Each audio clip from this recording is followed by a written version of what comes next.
এইটো বহুত ডাঙৰ ঘটনা যে অসমৰ এগৰাকী অত্যন্ত মেধাৱী ছাত্ৰী ৰসায়ন বিভাগ অৰ্থাৎ কেমিষ্ট্ৰি ডিপাৰ্টমেণ্টৰ প্ৰফেচাৰ গোৱালপাৰা কলেজৰ প্ৰফেচাৰ তেওঁ নিজৰ চাকৰি এৰি আহি এতিয়া আমাৰ ৰাইজৰ দলত অহা 5 তাৰিখৰ দিনা পৰহিলে যোগদান কৰিব আৰু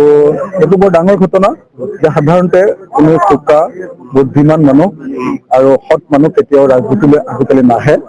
ৰাজনীতি 2 নম্বৰী মানুহবিলাকৰ আশ্ৰয়স্থল বুলি মানুহে ভাবে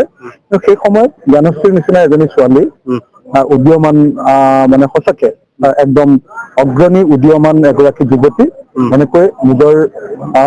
চাকৰি এৰি এনেকৈ অংশগ্ৰহণ ৰাজনীতিত অংশগ্ৰহণ কৰিবলৈ অহাৰ কাৰণে মই তেওঁক অভিনন্দন জনাইছো তেওঁক শুভেচ্ছা জনাইছো আৰু জ্ঞানশ্ৰীক আমি এতিয়ালৈকে কোন সমষ্টিত ইলেকশ্যন খেলাম তেনেকুৱা কোনো কথা ভবা নাই পৰহিলে যিদিনা যোগদান কৰিব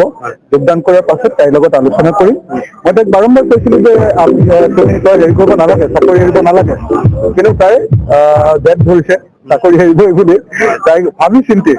কৈছে যে তাই দেউতাকৰ লগতো মাকৰ লগতো কথা পাতিছে শহুৰেকৰ লগত শাহুৱেকৰ লগত কথা পাতিছে হাজবেণ্ডৰ লগতো কথা পাতিছে চবৰ লগত কথা পাতি সিদ্ধান্ত লৈছে যে ইলেকশ্যন খেলিব